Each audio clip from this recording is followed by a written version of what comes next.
Tātou tāpua I le tua.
Loa tuae le tupu o te whanene ia te oe. O te whamanua tu foi lo suafa e whavavau lava. O te whamanua tu ia te oe ia so umalava. O te vivia tu foi lo suafa e whavavau lava. Sili lava le ali e tusa o na matuavi ia o ia. E le mawhai o na sua e ina lo na sili ese. E o tātou te tālo. O e lava o le atua mamalu, o le atua mamana, o le atua sili ese. O lou sili ese, ua e au mai ai le soi fua maleola, o lau whanau I le nei tae au. Ma o mātou mōli mauina foi lo mātango fia I lo mātou ola. Ma o au whatasi mai lo a inga malau I kalesia. Si le vi inga ma le whanetanga I lau fio no lo alofa ma lo whamaoni. Ai vai ma le ato toi mātou. Mātou stalo a nganga pa iaia fio mai e te tauto a lua ina I mātou. Te iau mātou whai ai le vi inga ma le whanetanga e te tau ai. E na ia whai ma whamanu ma vi inga I lo lawa swafa. Ona o lo swafa Yeshua mātou te talo ai. Amene. Vi inga le atua il pese se fulu. Se fulu pese tātou te vi ai.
Kei ino le tuspaia, tusfilifilia mai le whengainga tuai o le tusi a ruta. Ruta I rona mata upu mua tātou te whaitau whiawa wai, mai le whai upu mua, se ia whangata mai le whai upu e sifurumari fitu.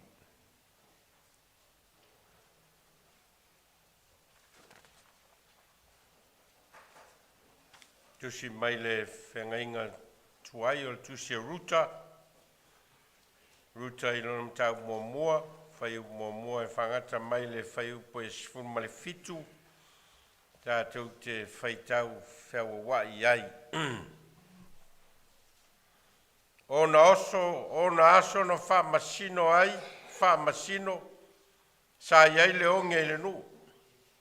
O nā alua I leo le tasitangata nei petele ema o Utah e au mau I le nu o Moapi. O ia, mala nā wā, ma o nā tali e tō rua.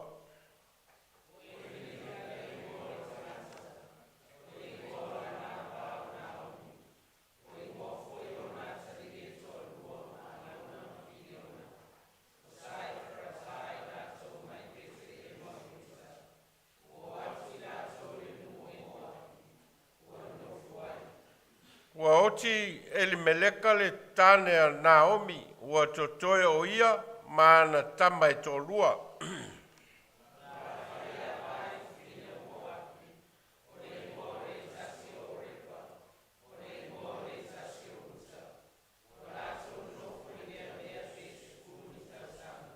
Ua oti foio I la ua o maalona ma kiliona, ona toe lea o le whawhine, ua oti ana tane tō rua a toa malana tane.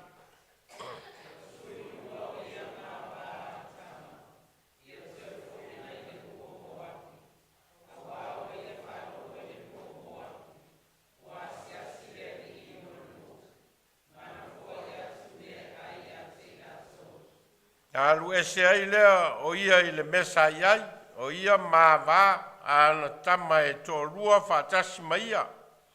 Ua lato ui le ala e foi mai ai I le nu o Utah.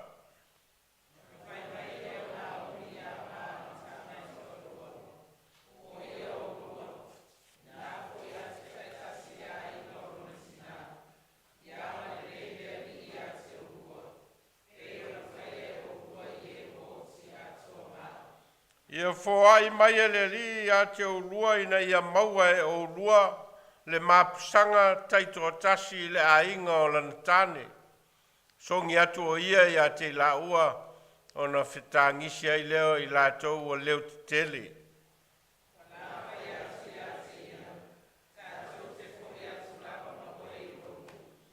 Aua whai mai Naomi I nā foi atu ia lau whana ue. Sia le mea tātou te o ai ma o rua. Ua toe ea ni tama I lo manawa e whai ma o rua tāne.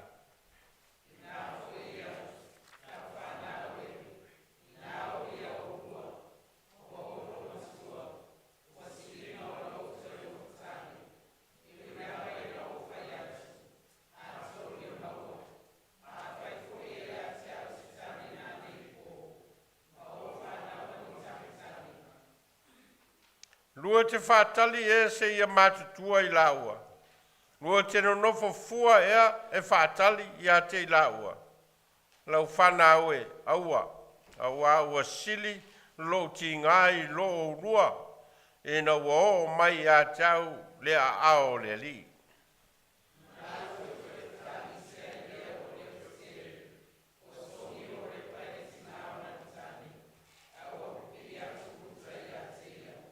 Whai mai o ia whauta, ua foi le awā le uso o lautane I lona nu, ma ona atua, I nā e mulimuli atu I le awā lo uso, o le uso o lautane.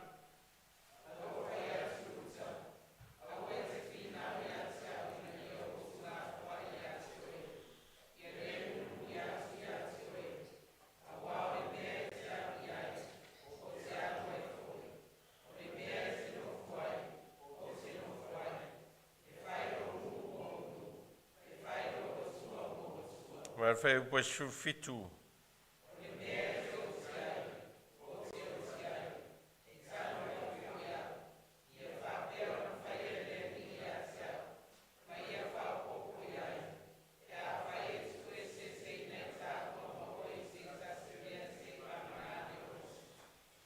Whamanuia mai le ngāngo le tua ile.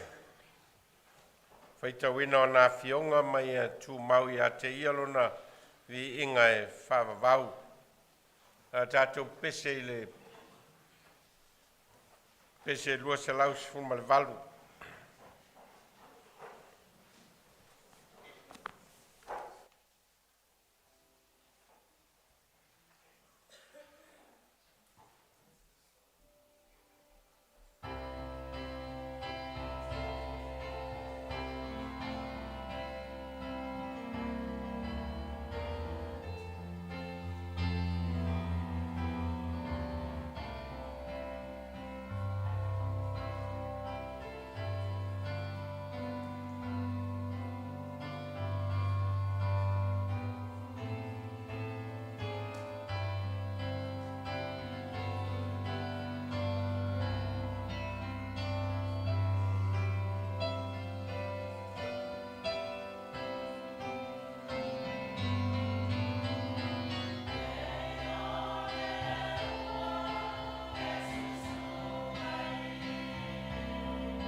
Tau tātou tālo.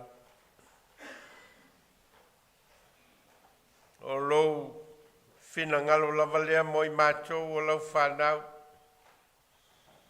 E na ia fua mai o mātou o langa ni fua lelei. O ni fua foi o le soi fua talitonu ma le ola whātua tua o lau whanau. I lau a fio ma lou whina ngalo. Mātou langona le nganga whawhitai le nei tai au. E nau a mātou o mai poto poto. E nau a e whawhangu ina lo mātou ola mai le malolonga o le pō. Mau a e fo ina mai lo mātanga o fia o mea na e whaia. E o lava i le soi fua ma le ola o le tangata. O mātou langona ina ai le nganga whawhitai. O le whamanu ma le whanetanga i lau o fio. O no loa lofa tele moi mātou. O le vai aso ma vai atu o whi au mga luenga ma fua fuanga le tangata lavaia. Whanau fo i ngā luenga ma o onga ma le sailinga o le poto ma le atamai. Aua i toia mai al soi fua ma le ola i le amatanga fo o le nei vai aso fo. Ma o mātou o mai whātasi ai o i mātou o lau whanau. O i mātou o lou ainga, o i mātou o itu tino o lou tino keriso i le nei laurangi. Mātou te whaafo i lava i ate oe o le vi inga o le whamanu ma le whanetanga o no loa lofa tele moi mātou. Whaaftai me tua i eiro mātou ola, ma lau whaasoa, ua e whaasafua ina moi mātou o wau o mātou tango lima, ma maua o mātou a ai ma maona. O mātou whiinu ma mali lia, o mātou lava lava ma mawhana whanaina o mātou tino. Mea umai mana o ieli tangata, wa e fōai.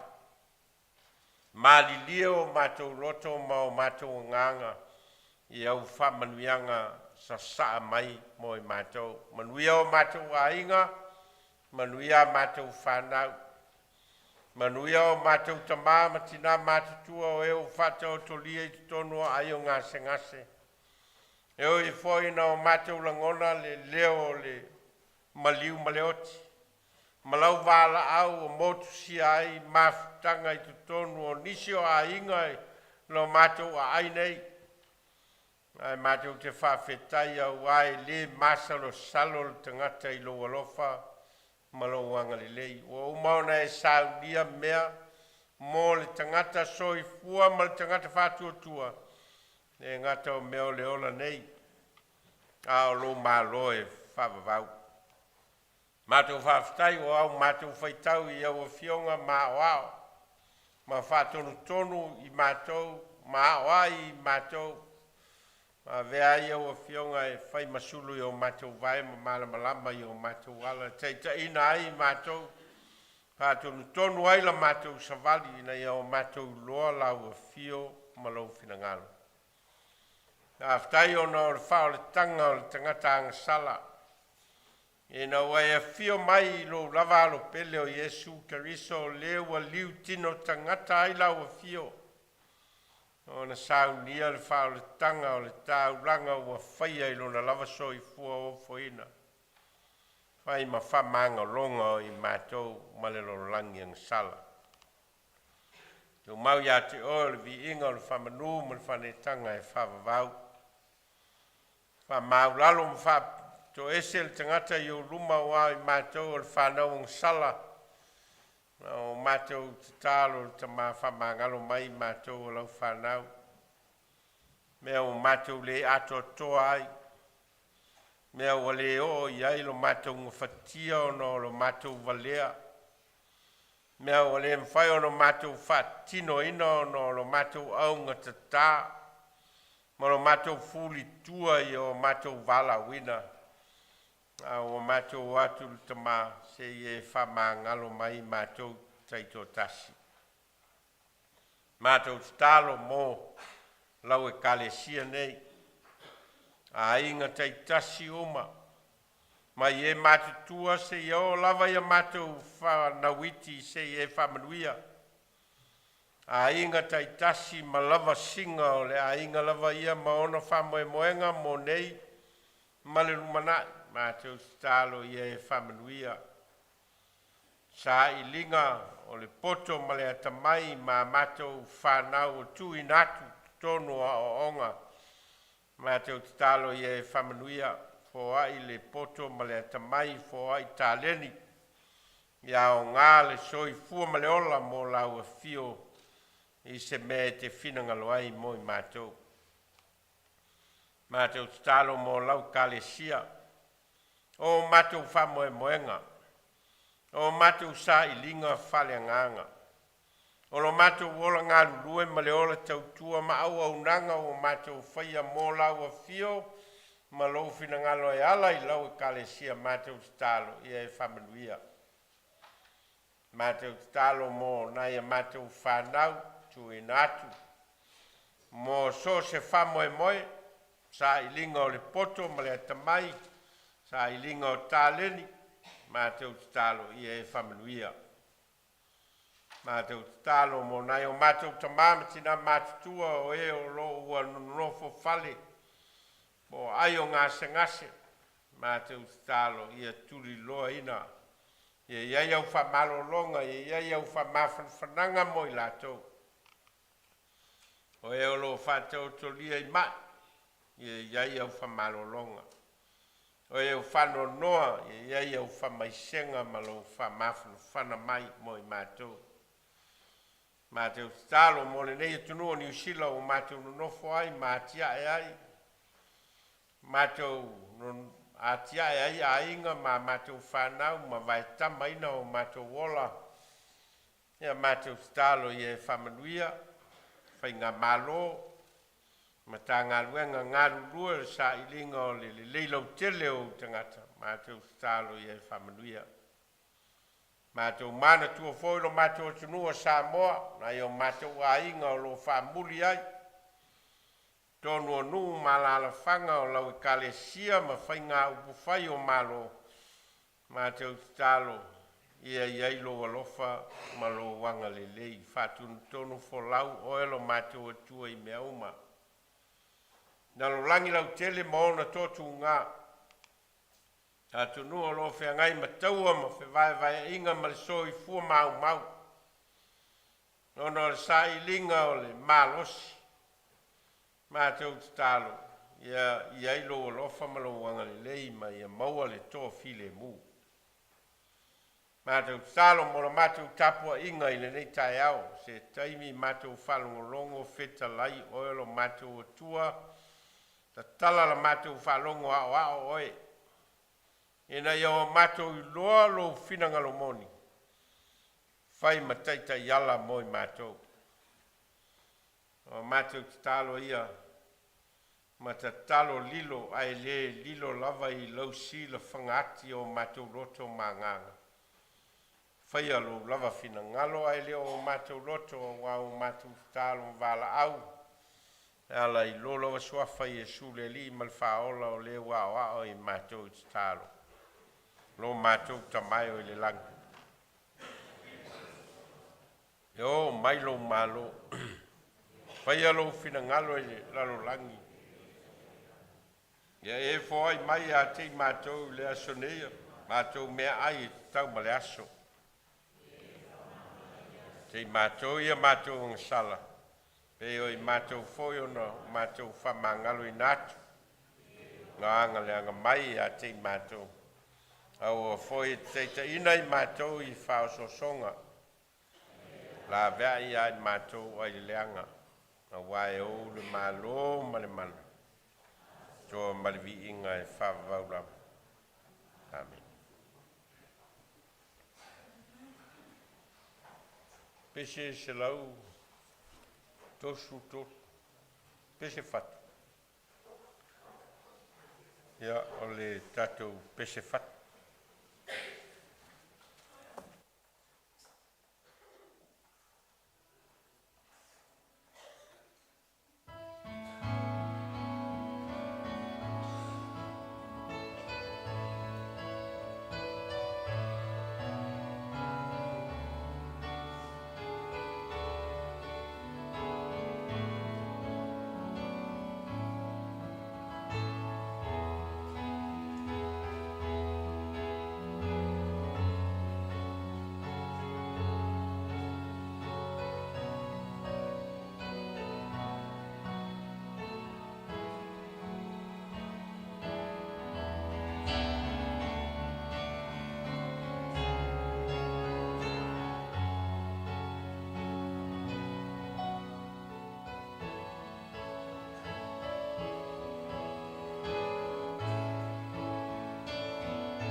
Talumai ana fea, sau tatalo tawanau, ai oi le atua whawawau.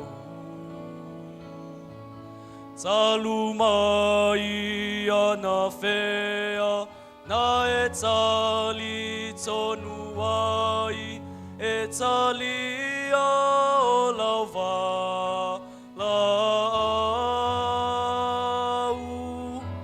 Talumai ana fea, na e fia pese ai, le ali e ua faa fetai. Ua te o e ama Yesu, talumai ana fea, na e loa na file mu.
Te o e ama Yesu, talumai ana fea, na e ilo na file mu.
O whamanuianga o leola, ma o whamanuianga o me tua iai lo mato wola. Ma o mato wavanga lima ai lo mato wola au auna, ma leola o foina atu I lau o fio. A le anganga whaita uranga o lau whanau, mato wofo atu nei tupe. Whai ma mato tauranga mo lau fe au, ma lau ngaruenga, whapa ia mai. Ai e silio na e whapa ia ina o mato wola, o ni tauranga ola mo lau fio, mo no lo suafa Yesu. Amen.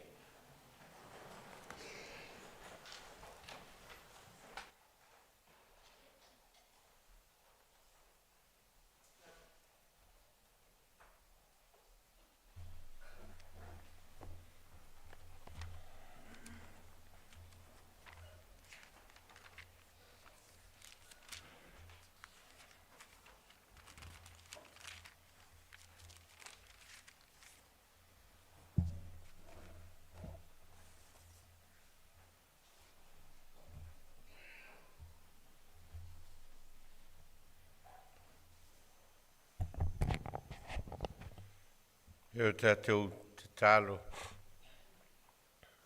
Ia mālia upolo ngutu mawhauwhaunga o mātou loto I lau whawhauwhaunga. Lo mātou atua o lo mātou papa. Ma lena te tongi ola ina I mātou. Amen.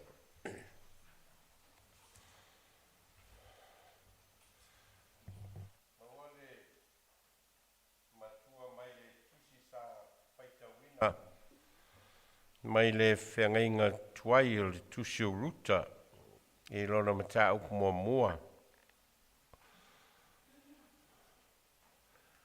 Ai o le whai upo e sefulu ono, ma le whai upo e sefulu fitu.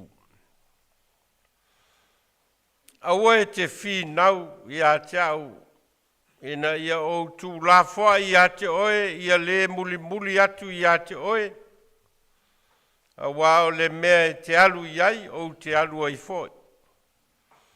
O le mea te nofo ai o te nofo ai e whai lo nu mo nu. Whai foi lo atua mo atua. O le mea te oti ai o te oti ai e tanu ai foi au. Ia whapeo na whaia e le ali I a te au, ma ia whau popo iai. Pe a whai e tū ese inai tā ua maoe I se tasi mea se I vanga nā le oti. O le tau tinonga lea ruta I le tina o lana tāne o Naomi. O le vai aso atol nei o lo whaonga ina I le tala ia ruta. E whai matusi e au iai tusi whai tau o le vai aso atoa mai le so se iau o le whai unga o le vai aso. E umane la le vai aso atoa pe a whai e tau muli muli a tātou I tusi whai tau o le tusi whai tau aso. A le kalesia e tau ona umane le vai aso o uma ona whai tau le tusi a ruta. Ai ona o le mafuanga lea, o manatu ai mo le launga I le nei tae au. O le a mua na whamatala le tala ia ruta. Ia ona soso ai lea ma ia o onga whale nganga o le tala mo tātou. Whapea le tala o le tangata e suafa ia Elimeleka, ma lona toa lua o Naomi. O se urungali Israelu I totonu o Beteleema. Toa lua le la whanau tama, o le tama o Maalona, ma le tama o Kiliona. Whapea la le tala ua tupu le onge I totonu o Israelu. Ma totonu o Beteleema le nofoanga lea no nofo ai le urungali leo Elimeleka manao ma la whanau. Ne la o tupu le onge. Ma o mafua ai o na o I Moapi. E se ia samo ai se lumana ai o le ainga. Ia ona ua tele le onge I totonu o Beteleema. Wo la le ngali le mala fana tama ye to luo malona mkiliona. Ia maua fai eite to luo tama ye to tono Moapi. O Moapi o nu ese tusa male vai fa Israel.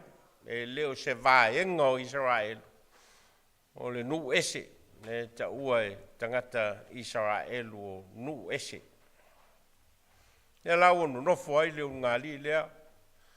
Ma wai na whaita I toa lua o Malona ma Kiliona I to tonu o Moapi. Ma wano nofo la ia tama ia I teine Moapi. O le tasi o tamaitai o Repa. Ia le tasi o tamaitai o Ruta.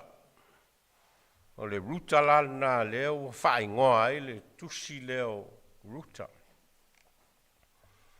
Ia ona whautua lea e Naomi a taito lua ia o lana whanau tama leo o Maliliu o Malona ma Kiliona. E oe to e sueni o la taito rua I to tonu o moapi. A wao ia o matua. E le to e maua foi nisi whana utama. E ono whaima o la taito rua. Ai sili ai ona to e foi la ua a inga o la ua e to e saili ai ne o la taito rua. Ia ona talia le o repa le whautuanga Naomi maua to e foi o repa ia. A le teine la le o ruta o ia le e ona le tau tinonga lea ua au mai tono le tala. Ua whai atu lana tala I ia Naomi le tinao lana tane. Aua e te whi nau ia te au na ia utu la fwa ia te oe. Ia le muli atu, ia te oe. O wao le me te alu iai, o te alu ai foi. O le me te nofo ai, o te nofo ai. E whailo nu, mo nu, e whailo atua, mo atua. O le me te oti ai, o te oti ai. E tanu ai foi au, ia whapeo na whaia le li ia te au, ma ia whao popo iai. Pea whai e tu ese se ina I tā ua maoe I se tasi mea se I vānga nā le oti.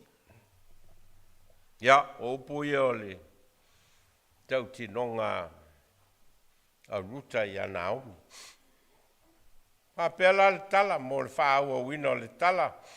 Pea whai e le maua sau awa noa e te whaitaua ia o I le tala I le nei vai aso. Ia o na lava leo lau whamatalanga e whai ma whamatalanga e te nofo maoi nei vai aso. Pea leo le tala. Lea la na o ai Naomi ma ruta I Peteleema. Mo toe foi ruta I Peteleema lona numoni. Ma vatu ai ma le whawhine mo api leo. O ruta. Masanina tau e tangata sa moa I al whaupunga o le mapo tane o le whawhine. Mapo tane o le whawhine o ruta.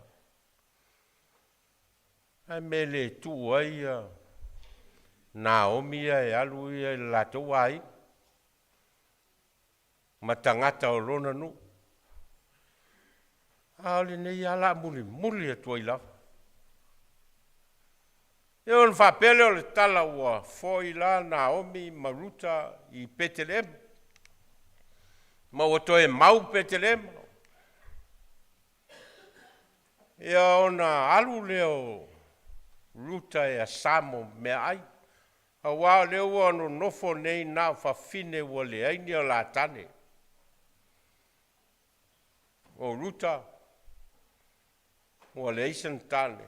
Ao Naomi. He on tā ua e le tuspaia. E toa tolu tāne ua wha oa mai to tono le siu manga o Naomi. O lono tō lua o en meleka. Ma lana whana utama leo ma alona ma kiliona. Nea lau o te toe ai nao whawhine nei ua whioti a la tane. Ma o leo wano nofo whātasi. Nea la ua alu ia ruta e sa ili se mea ai mo la ua ma Naomi. O na alu lea I le whatoanga le tangata I ngoi a poasa. A pel whamtalanga o poasa. O le tangata o le ainga o Emileka le to lua o Naomi. A se tangata e aloa ia ma mauoa I tono o Peteleema e whaifoi la na whatoanga. Nā luai leo ruta e samo ai I le whatoanga lea. Ma ao mai ai ni mea ai le teimi o le seleselenga. Ea mo la ua ma le tinale o ronto lua o Naomi. O I lana whetau I ai ia ruta ma poasa. Ia awhia malama la I le whetauinga lea ma le mea na mafua ai o na wheloa ia poasa ma maruta. Ia o na e alu aleo o e whaitau, te le fia whaatala atua ia oe. Alua e whaitau pe whaafewhea na maual whelo inga lea po asa ma ruta. Ai wai uane le tala. Nā le whaamata upo le tusi lea. I uane le tala. Uano nofo ia po asa ma ruta. Al maalia la le whaamatalanga o le tala lea ma le whaiunga o le tala ona i uane le tala lea i le tusi o ruta. O lai ua whaamatala ai le ngafa o Tāvita le tupu Israel. Ona o le tangata na whanau mai i le mafutanga lea po asa ma ruta. Tangata inoa ia o peta. O ia leo le tamao Yese. O Yese o le tamao Tāvita le tupu Israel. Ai a vai foi le ngafa o Yesu Keriso lo fa mauina e le tusi o matai o lea lae la vea ai ma le fafine mo api lea o ruta i le talanga o le ngafa o Yesu. Mai fōlinga mai o le mafuanga leo le tusi leo ruta i to tonu o le ngaso longa o tusi o le whenga inga tau, whenga inga tuai. O le wha matala ina o le tala whasorupito Israelu, ma le tala ina o le ngafa o Tāvita le tupo Israelu, ma le ngafa o Yesu Keriso i le whenga inga whau. Ia, o le tala atoa na ia ruta, ma le ngaso longa o le story, le whainga o le story, o lo tau mwhailtu stala e wha matala mai. Ao to tonu la le tala lea, o lo i ainia o onga tā ua mō tātou, o lo tau mwhai le tala e wha matala mai, ma o lo awhi to tonu o le story, ma le tala lea i le sota inga i le vau ruta ma Naomi, ma le sota inga i le vau ruta ma Poasa, o lo au mai ainia o onga tā ua whale nganga moi tātou. Ma o nisi la nei o ngā whale nganga o manatu e whāsoa mo tātou mo le launga o le nei tai au. Mua. O le alofa o ruta i a Naomi. O le alofa o lo awhi le anga le lei ma le wha maoni whale atua. O le alofa o ruta i a Naomi. O le alofa o lo awhi le anga le lei ma le wha maoni whale atua. I le vao tangata ola, le vao tangata soifua, le fōlinga mai o lo awhi ia le sota inga lea. I le alofa whale atua. E le teltonunga wha e peru i le upu wha e peru o le Hesed. O le upu Hesed, o le upu e peru e wha matala i le alofa le whatua o ia o le atua. Le alofa ma le anga le lei o le atua, le alofa wha atino le atua. O le alofa e wha moe ina ia wha ola ai nisi tangata. O le alofa e whaavavau, o le alofa e le aini ona tua oi. O le alofa e whaasafua lo na anga le lei mō isi tangata. O le alofa ma le anga le lei e tū mau e whaavavau. O le alofa ma le anga le lei e le na o upu e whaalele. Ai o le anga le lei e whaatino. E iai ona ata vaia. E iai ona taunu unga. O le alofa ma le anga le lei e iai ona ata vaia ma ona whaatinonga i le vao tangata ola. Ma o le alofa foi lea na whaalia e le atua i a Israel. O le wingala lea o le upu lea o le Hesed. I le ngana e peru. Mai fōlinga mai. O le tala i a ruta. Ma le vao whawhine ia e tōrua. o lo tau whamatala ai i ni upu wha tangata ola. Lea lofa lea o lea tua, ma o lea e o lo manino i le whainga e ruta o lana tau tinonga i a Naomi. Aua e te whi nau i a te au. Ina ia o tu lafua i a te oe. Ia le muli atu i a te oe. Aua o le mea te alu ai, o te alu ai foi. O le mea te nofo ai, o te nofo ai foi. E whai lo nu, mo nu e whai lo atua, mo atua. O le mea te oti ai, o te oti ai. Tanu ai foi au. Ia whapeo na whaia e le li i a te au. Ma ia whao popo iai. Pe a whai e tu ese ina i tā ua maoe. I se tasi mea se i vanga nā i le oti. O se tau tinonga e le ngata i lo loto le whainga o whaupunga e whamatala ai. A se tau tinonga e sau mai to tonu o le loto ma le nganga o le tangata ua sauni e tu mea uma. A e whaatino le alofa ma le anga lilei. O sauni e tu ualo na nu, tu ualo na ainga, tu on tangata. A e muli se ia tau le oti. Ile whengainga leo ua osi. Mai fōlinga mai e whape nāle. Nei to i ngā lofa leo lo tau mawhaile tusi o ruta e whamatala mai i ai tātou. It's not just a story about Ruth, but it's a story about love and care. O le lofa o te ngata. O lo loto lotoi i lona talitonunga i le atua.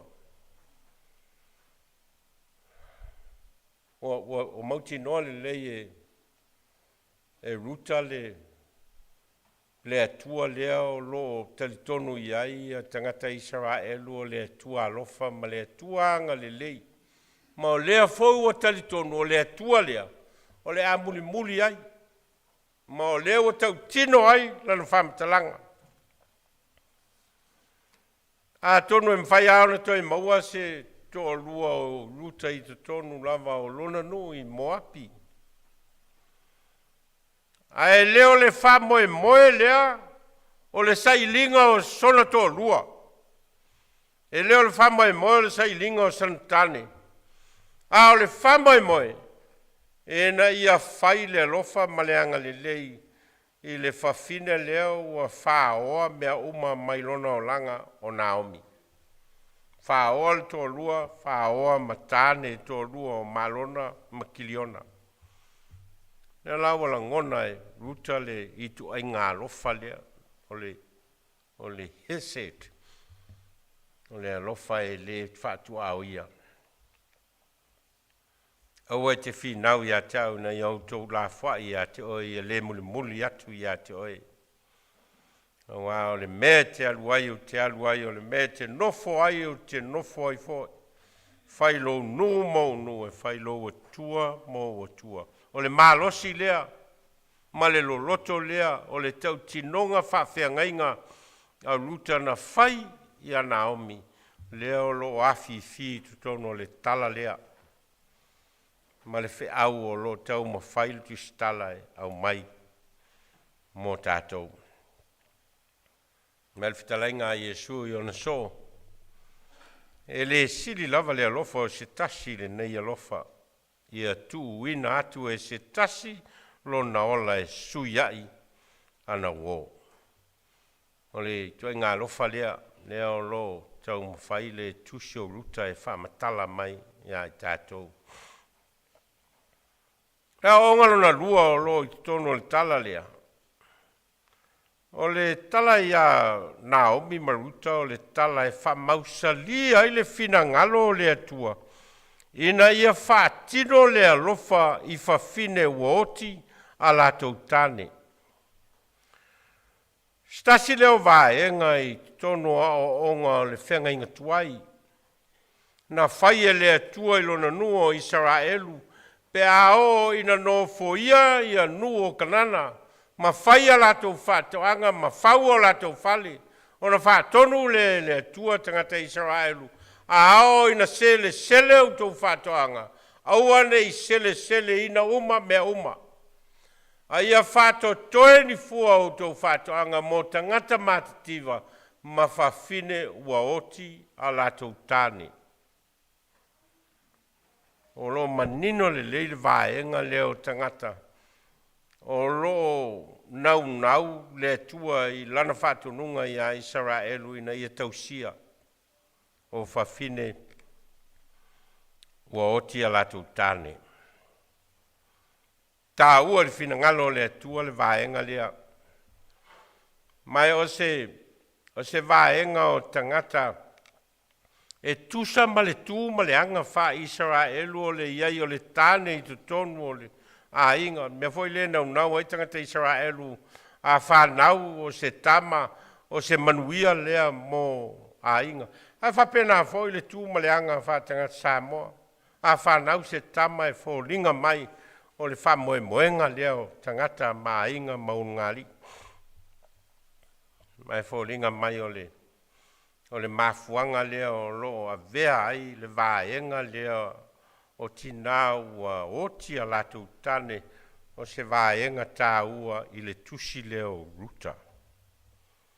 Ma Naomi. Ono whawhine o mai e tōlua o whawhine ua whaoa ma ua le ai le malo si anga e whamoe moe I ai le tamao a inga o le ola o le tina. Ma le tamaitai o lana tāne. O lea laulo mo mori mai le tala lea ia le anganga lea o le atua. Ma o lo au mai ai I le whainga o le tala. E le ngata o le whialo lofa hai o tina ia o le ainia la tāne. E mawhai ai o na support e leisi ina ia mawhai o na tupu maola ma mawhai o na iail whalangolango manga. A lea folo au mai ai ma le tala lea e mawhai o na maua le malosi anga o leisi tina o leisan tāne o na mawhai o na support e leisi tina. Ma nino le leile a lunga o le tala lea I le tau mawhai o le tustala o Ruta e au mai le au lea I le tala atoa I le ngalu enga na whai e Ruta I a Naomi. Ai mai se foi o le ngalu enga na whai e Naomi a Ruta a whai tau le tala ma whautuanga uma Naomi na whai a Ruta na lai o na mafua na maua le sota inga I le vau Ruta ma poasa ma nei a le whainga voi leo le tala. Mo meo whautuanga whatina voi leo lai whai leisi tina ina ia maua ison tō rua le li. A lai to tono le tala lea ia le sota inga lea. Whautua ai a leisi tina. Ma nei a le vaenga leo le tala. Mai e iai I to tono le siusio manga o tātou. E le ngata o siusio manga o tangata Israelu. Whapena foi. Tātou siusio manga whakerisiano. E mawhai ai o na tu ua le tina. Ua oti lan tāne au noa ma se wha langolango manga. A lea lao lo I le tala le ia Ruta. Ia se whe au tā ua. Ina o tusi Paulo I lona tali whale nganga o Timoteo. O na ave ai lea I Paulo I a Timoteo lana whautuanga whapitoa lava. Ina ia mawhai o na vaai a Timoteo I au wala e whesosoni ai I a le community. I tina uoti a la tautane. Ma o lo mawala I le tusi lea Paulo I lona atali whale nganga o Timoteo. Ma o lo iei whaupunga whapea. I awa I whawhine uoti a la tautane. O e wau sange lava. A le uoti lana tane wau sange ma ua tuua tō tasi. ua whamoe moe ia i le atua ma tū maupea i le whātonga ma le tatalo i le pō atoa ma le ao. Olo au mai e Paulo le whamoe moe leo le tina o le isan tāne o le whamoe moe i le atua. Whamoe moe ia i le atua ma tū maupea i le whātonga ma le tatalo i le pō atoa ma le ao. O ruta Manaomi o whawhine ua oti a la tane. A whaitau la le tala lea mai le itūle nā o le vaai whawhine ua oti lan tane ma le mea o lo whausia ai le whiau o lo o mai. O lo manino le lei. Le alofa ma le anga le lei o le atua. Naomi to tolu tane o lo ta ua el tusin tate o whaitau ina to tolu tane o leo toi ai. O lonto luo o Epimeleka ma lana whanau o Maalona ma Kiliona. Lea laolo au mai tono le tala le au wala e mawhai ona. Ona support ai le tina lea. Whapena foi la ma le au wala o lo au mai le tala. E support ai foi a ruta ma lona avea o le aison to lua. Ia, mana ia le whaasolo atu ni tā upulona lua, ma ni tā upulona tolu, ma ni tā upulona wha. Ia, i le wheilo inga le, i le vāo ruta ma poasa, ma vea i la ua o se unu ngā li, ia ua tupu mai ai le ngawha o le whanau mai o tā vita le tupu o Israelu. Ia, ma le whanau mai o Yesu Keriso le tupu o tupu. Na o ngalon tolu, o lo tau mwhaili tu si leo ruta e whamatala mai mo tātou. O lea o onga e whapea e tatala mai e lea tua, lo nā lofa tū noa mo tangata uma. Tatala mai e lea tua lo nā lofa tū noa, ma lo nā ngale lei whātama mo tangata uma. E eile mawhauwhaunga, maliteltonunga, Fa Israelu. E fa pea na o Israelu lava le nuo le atua. Na o la tau foi e lofa iai le atua. Na o la tau foi e iai le fisota inga ma le atua. O le teltonunga leo tangata Israelu. E o mai nei a. O loto lotoi le mawhauwhaunga nā i tono tangata Israelu. Nā o lātou lava e iai le mea tau o le special relationship ma le atua. Maua la i a Israelu le mawhauwhaunga. Ma le mawhauwhaunga nā le ana tupu i le tala ia iona nā la iona le alu iona i ni neva i na Vailaau le atua ia iona e alu e mo moli le whiau i ni neva a e sola ia iona i tāsesa ai ua le alu i ni neva. Ona o le teletonunga lea wha Israelu i mea ne ua o le whiaua le atua i tangata ni neva ma whalongo i ai, ma salamo ai, ma i uai na li liu le toa sao le atua mo lātou. Ona wha sao ina leo i lātou, ma le mea nana tupu i le tala lea i aiona. E la le mawhauwhaunga whape nā wha Israelu. Me o le mawhauwhaunga manatu wha pito nā o la tau lava o le whanaua apera amo. Lena whai i Yesu le wha upunga voi le ma whai ana o whai atu i maane e na i a vea i la tau ma whanaua apera amo. Tala la lea i aruta, o le tala o lo manino le lei. E te ena ai le mawhauwhaunga lea wha Israelu a mea o la tau lava o le no filfilia o le atua. A se sila la i le whainga e ruta o le wha upunga leo a vea matua wha matala ai.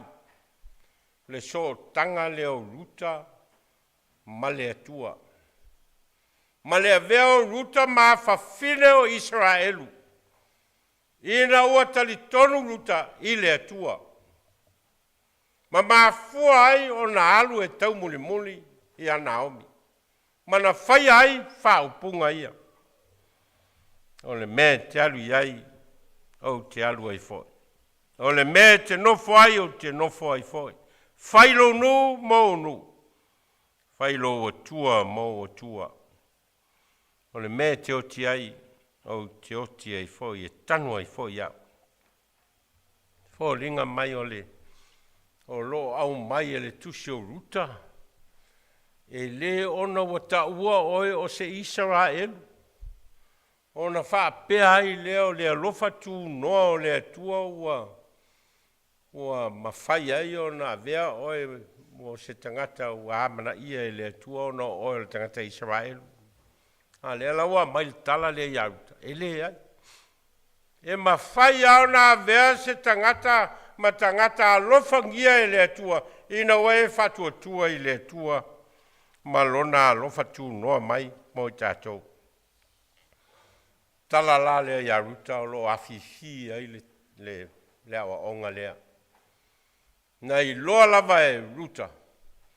O lona muli muli ia Naomi. Ma lona tali tonu i le atua o Naomi. O ie mauai manuia mo ia.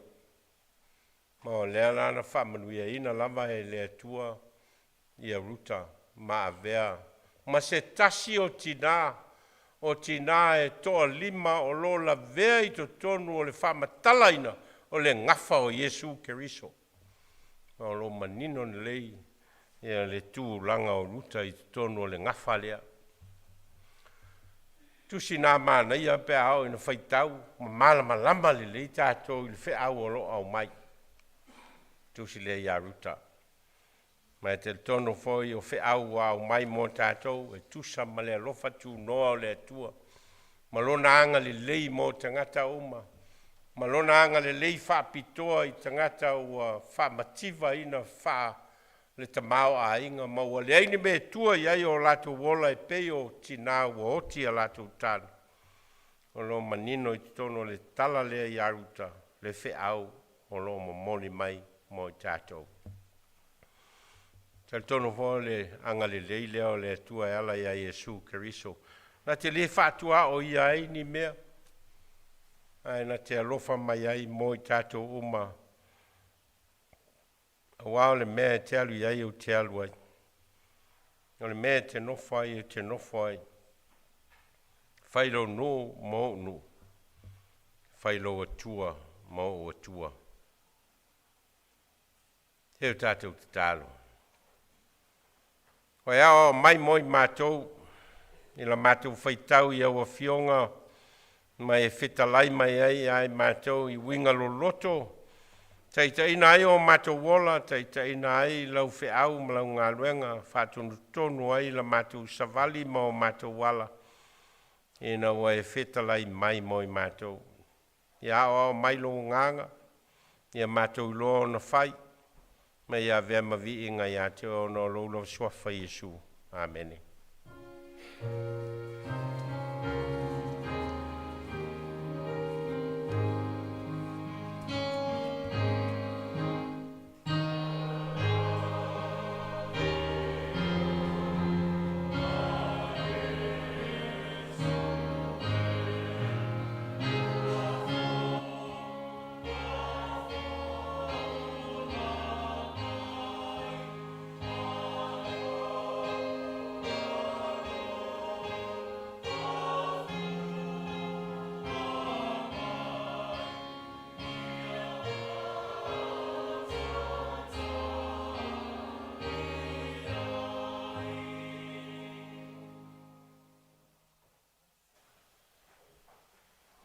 Sauniga o le talisuaga le alii e o tatou talo. O matou vagaia nei o le lao ai o faailoga o lou maliu ma lou ofoina mai o le taulaga e togiola ina ai matou. Ina wai whetalai e whai ma whamanatu. Mo i mātou te muli ai pēr, teimi uma mātou te ai ma whainuai. O sauni foi lau kalesia mātou te whaatino ina lau whinangalo. Awai mai i la mātou whaatinonga. Nena ia wha oli ma wha fia ina i mātou whamanuianga o lau whetalai mai. O mātou te talo ala i lau swafa Yesu. Amen. Po na whalata ina ile lio Yesu na i tango i la reto i na o maun whawhatai mwhetalai atu o lo tino ne o tofi e whai masui o tau. Ia o tau whaial nei mea ma whamanatunga i a tea. Ia so uma tau te ai. O mauna o lato ai o na si tia lea e Yesu le ipo i o lato luma ma whetalai atu o le ipo nei o le whengainga fau lea i lo toto o a whamalingi ina mo le whamangalo ina o ngasala. I au tau whaial nei mea ma whamantunga i a tau i a so uma tau te whainu ai.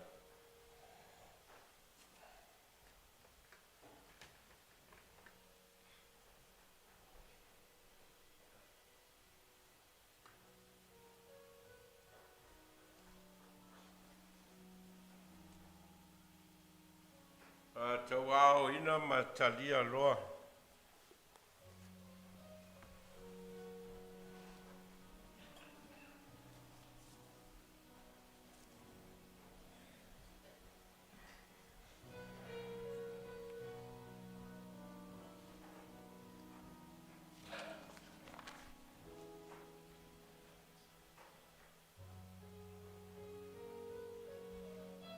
Wa whapea lava o nā lofa mai o le atua i le lorolangi. O ia o mai ai lo nā atali e toa tasi na ia le whano se tasi. Whātua tua i a te ia maua ia le ola whawawau. Whetalai Yesu o au nei le a reto le ola. O le sau ia te au e le fia ai lava ia. O le whatua tua foi ia te au e le toi fia inu lava ia.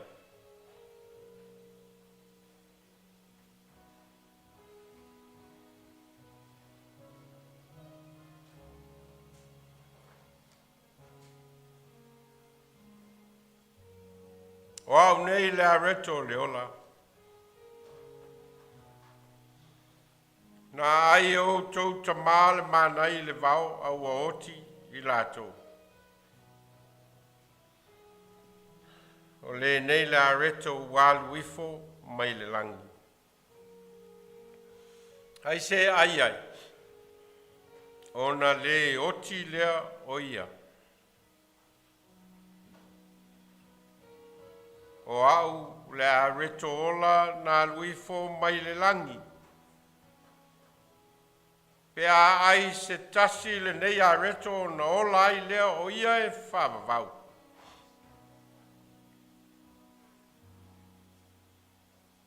O le a reto foi o te avatua o lo tino lea.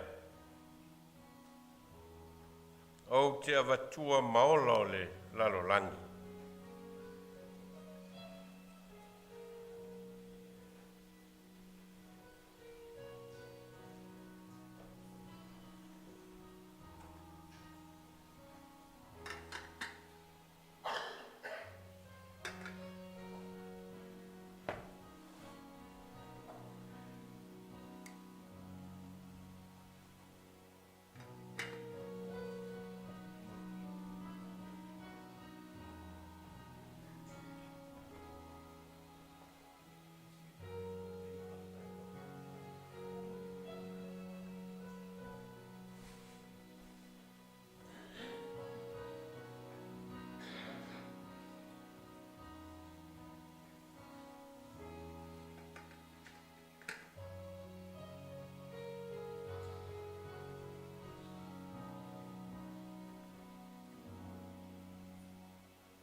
A maua tau fi tātou te talia whātasi.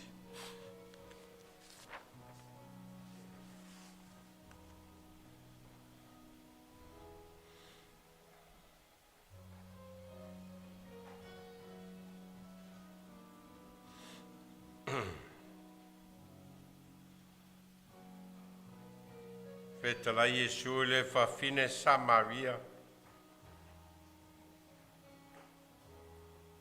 Ana e iloa le mea fōa I fua a le atua. Ma leo whai atu I a te oe au mai I a te au o te inu. Po ua e ole mai a te ia. Ona fōa I atu lea e ia I a te oe o le vaiola.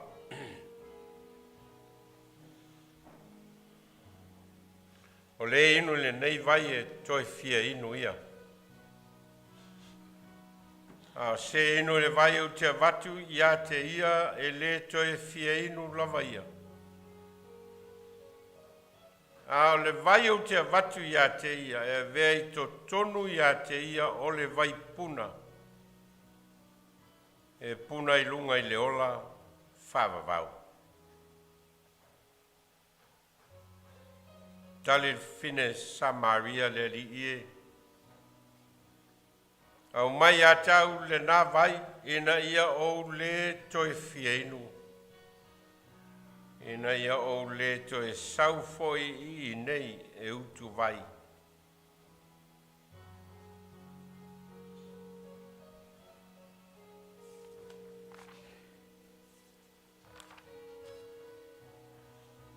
Whetalai Iesu e moni o te whai atu, ia te utou. Whai tau te le a ai le tino le atali o le tangata le inu foi lona toto ua le I to tonu ia te utou le ola. O le ai I lo tino mainu I lo toto ua ia te ia le ola whawawau. O te toe whātū ina whoi o ia I le aso ngā taanga. A wā o lou tino le mea ai moni lea, o lou toto whoi o le mea inu moni lea.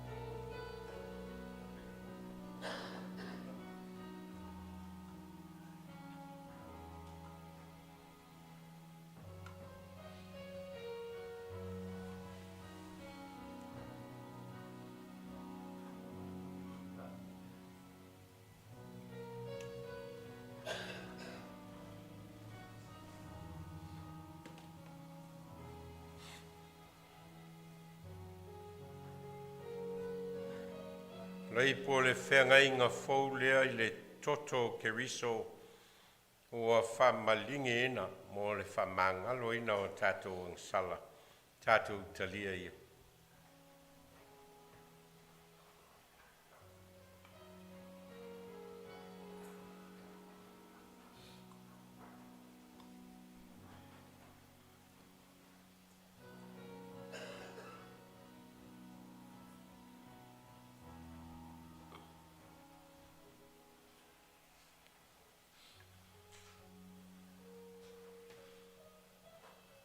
O e le tuuna lava.